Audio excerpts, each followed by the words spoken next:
Am I Coachable? A 5-step self-assessment for leaders considering executive coaching by Leslie Rahansi.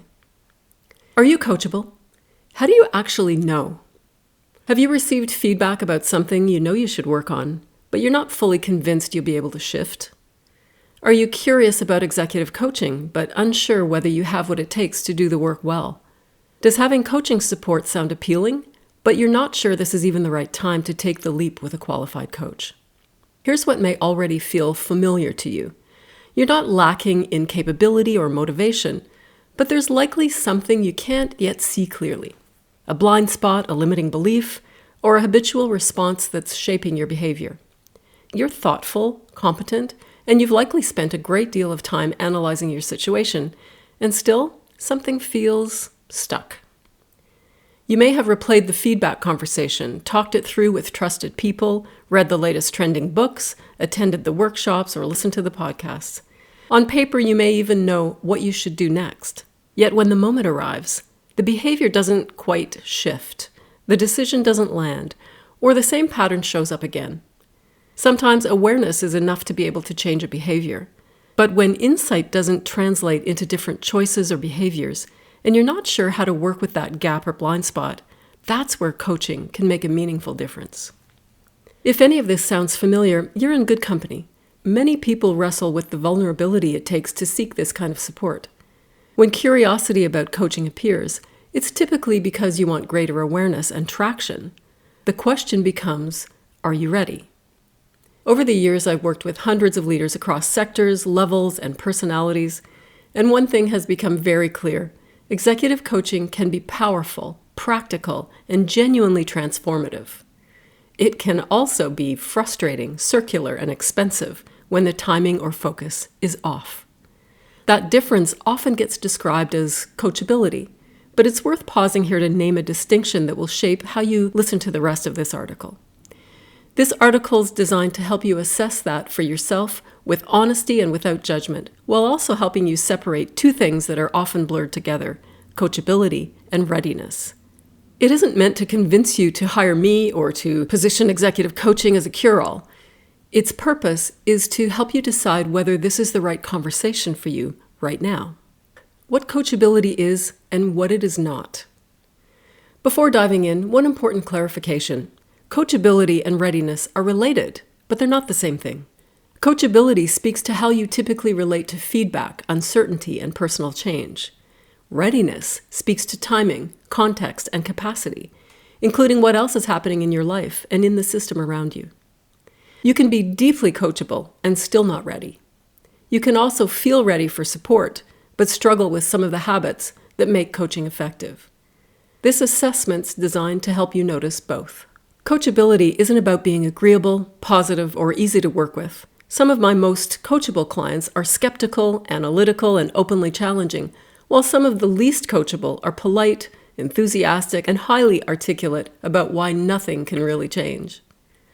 Coachability also isn't about having a clear goal perfectly defined right out of the gate. Many people start coaching with a vague sense of discomfort rather than a neat objective, and that isn't a problem. In fact, it's often a strong starting point for the coach and client to begin exploring and then crystallizing the coaching topic.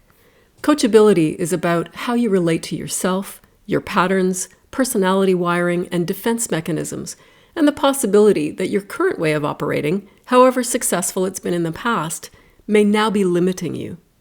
The most reliable way to assess coachability isn't through labels or personality types, but through how you respond to a small set of very specific questions. A self-assessment you can actually use. As I read these prompts, resist the urge to perform insight, meaning the temptation to sound self-aware rather than notice what's actually happening for you in real time. Pay attention to your internal reactions as much as your answers, because irritation, resistance, relief, and curiosity are all useful pieces of data. To make this more practical, I invite you to use a simple rating scale alongside each question. This isn't a scorecard, and it isn't a pass or fail test. It's a way to notice patterns in how you typically respond. After I ask each question, rate yourself on a scale from 1 to 5 based on which description fits you most often. 1 means I'm protective or defensive by nature, even if I understand the feedback or situation intellectually. 2 means I can occasionally stay open at first, but I close down when things start to feel uncomfortable. 3 means I can sometimes stay open and reflective, but when the pressure builds, I revert to familiar patterns. 4 means I can usually stay open and reflective, even when challenged, though certain situations still test me. And 5 means I can almost always stay curious, grounded, and willing to learn, even when the feedback or situation feels uncomfortable. There are no good or bad numbers here. The purpose is to notice where openness comes easily for you and where it reliably gets harder. Number 1, how do you relate to feedback that does not match your self-image? Think about the last piece of feedback that genuinely caught you off guard, not the kind you expected and not the kind you politely dismissed. What happened internally? Did you feel curious, even briefly, about what the feedback might be pointing to? Or did your energy go immediately into explaining context, questioning the feedback giver's intent, or coming up with reasons why the feedback was technically inaccurate? What is your self-assessment score? Coachability doesn't require you to agree with feedback, but it does require a willingness to stay present long enough to learn something from it. When feedback reliably triggers defensiveness, justification, or a strong need to be seen as right, coaching often feels uncomfortable very quickly. That doesn't signal failure. It signals that the work will require a level of self-honesty you may or may not be ready to engage in. Number 2, are you more interested in explaining your patterns or exploring them? Many leaders are excellent narrators of their own behavior. They can explain why they react the way they do, how their background shaped them, and what pressures they're under. This level of insight is valuable, and it's also where progress often stalls. What's your self-assessment score? Coachability shows up when someone's willing to move beyond explanation into experimentation. Instead of staying with the question of why they're like this, they become willing to ask what happens if they try something different. When analysis consistently replaces action, coaching can feel repetitive. When experimentation's allowed, even imperfectly, coaching tends to gain momentum. Number 3, how do you handle not knowing? Executive roles reward decisiveness, expertise, and confidence, while coaching asks for something slightly different. It asks you to sit, at least temporarily, in uncertainty and discomfort. What is your self-assessment score? The question isn't whether you enjoy not knowing, but whether you can tolerate it long enough to observe yourself in action. Leaders who are highly coachable aren't less intelligent or decisive. They're simply willing to slow their thinking long enough to notice what emerges. When not knowing feels intolerable, or when ambiguity immediately reads as incompetence, coaching may feel destabilizing rather than supportive. Number 4, do you see yourself as part of the pattern even when others are involved? Most leadership challenges involve other people, whether a peer, a boss, a team, or a system that genuinely makes things harder. Coachability doesn't mean taking responsibility for everything, but it does involve examining how you're participating in the pattern, even when others are clearly contributing. What's your self-assessment score? It's also important to name something explicitly here. Even highly coachable leaders can struggle to make progress if the system around them is misaligned. Organizational culture, role clarity, sponsorship, workload, and political dynamics all matter. Coaching works best when there's enough room in the system for reflection, experimentation, and learning. If your environment consistently punishes candor, vulnerability, or thoughtful pacing, that doesn't mean you're not coachable. It means readiness may depend as much on context as on personal willingness. When your energy is consistently focused on how to get others to change, coaching may feel limited.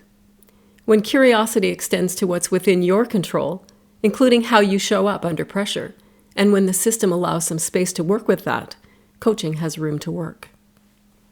And number 5, are you willing to experience discomfort in service of growth? Effective coaching isn't confrontational, but it isn't always comfortable. It surfaces habits you rely on. It questions assumptions that have served you well, and invites you to experiment with behaviors that may feel awkward at first. What's your self-assessment score? Coachable leaders aren't fearless. They're willing to feel mildly incompetent for a short period of time while learning something new. When discomfort consistently registers as danger, coaching may feel more threatening than helpful, which makes readiness an important consideration rather than a character judgment. How to make sense of your ratings. Before moving on, pause and look across your ratings as a whole. Don't add them up yet or average them. This isn't about a score. What matters most is the pattern. Notice where your ratings tend to cluster.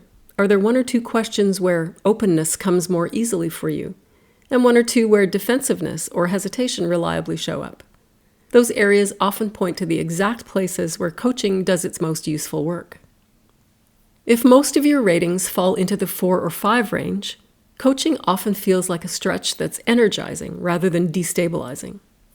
You're likely able to stay curious under pressure and to work productively with challenge.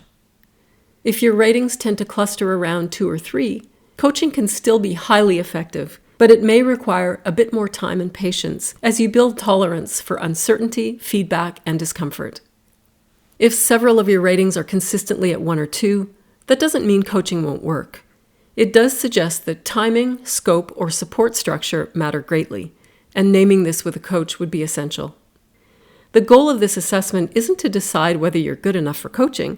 It's to help you decide whether you're ready to engage the work honestly with support that fits where you are right now. When coaching is probably not the right fit. Coaching may not be the best investment at this moment if you're primarily seeking advice or expert direction. If validation feels more important than challenge, if you hope a coach will fix a situation without requiring you to change how you operate within it, or if you're navigating acute crisis, burnout, or mental health concerns that'd be better supported through therapy or medical care. These aren't character flaws, they're signals about timing and fit. When coaching tends to work extremely well.